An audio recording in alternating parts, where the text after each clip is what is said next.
ሰላም ጤና ይስጥልኝ ውድ ጓደኞቼ።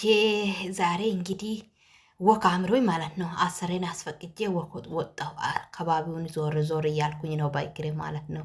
ወክ እያረኩኝ ነው። ከሚገርማችሁ ነገር ይሄን 2 ቀን ማለት ነው አየሩ ዱባይ እንዴት ደስ እንደሚል አየሩ የተባረከ ሆኗል። ይሄን 2 ቀን ማለት ነው ደስ ሲል በቃ ንፋስ አለው ደስ የሚል ንፋስ በቃ ዋው! ዝም ብላችሁ ወክ እያረጋችሁ እንጆ ብታደርጉ ያስብላል። የምሬን ነው የምላችሁ። ከዛ ቃጥሎ በቃ ልንተርፍ ነው ማለት ነው። ያ ቃጠሎ አለፈልን ሊያልፍልን ነው በእውነት።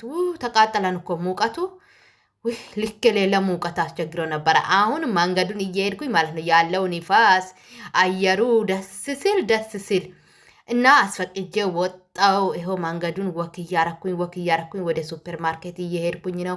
ዘናፈታ አልኮት። በዚህ አጋጣሚ ማለት ነው ቅመሞችዬ የምትፈልጉትን ነገር ሁሉ ስራችሁን ከጨራረሳችሁ በኋላ መቼም ስራ አያልቅም። አለቀም አላለቀም የምትፈልጉትን ነገር ሁሉ አሰሪዎቻችሁን ማለት ነው ከማስፈቀድ ከመጠየቅ ወደ ኋላ እንዳትሉ። የምሬ ነው። ደፋሮቹ ነው ይጠቅማችኋል። ፈቀዱ አልፈቀዱ በቃ ከእናንተ የሚጠበቅባችሁ እናንተ ልትጠይቁ ያላችሁን ነገር መጠየቅ። ፈቀዱ አልፈቀዱ መፍቀድ አለመፍቀድ በእነሱ ይቅር። ካልፈቀዱም እንዳትናደዱ በቃ። ከፈቀዱም ደግሞ አመሰግናለሁ ብላችሁ ማለት ነው እንደኔ እንደዚህ ፈታ ዘና ባሉ። በእውነት አይምሯችሁ የሆነ ደስ ይሰኛል በእውነት። በቃ ራሴን በራሴ እንደዚህ ምን አይነት ደስታ እንደሚሰማኝ ማለት ነው ደስ ነው የሚለኝ። በቃ አየሩንም ወጣ ብሎ የደጁንም ንፋስ መቀበል እና በቃ ደስ ይላል በእውነት። አይምሯችን ፍሪ ይሆናል፣ ደስተኛ ይሆናል። ይሄው ወደ ሱፐር ማርኬቱ ደረስኩ እና የትኛውንም ነገር ከመጠየቅ ወደ ኋላ አንበል።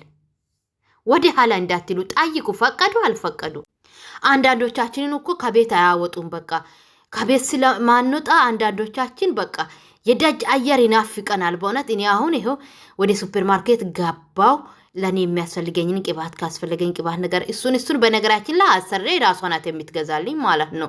ግን በቃ አለ አይደል ሁሌ የነሱን እጅ ከምንጠብቅ የልባችንን ያማረንን ነገር በራሳችን ስንገዛ አንዳንዴ ጥሩ ነው።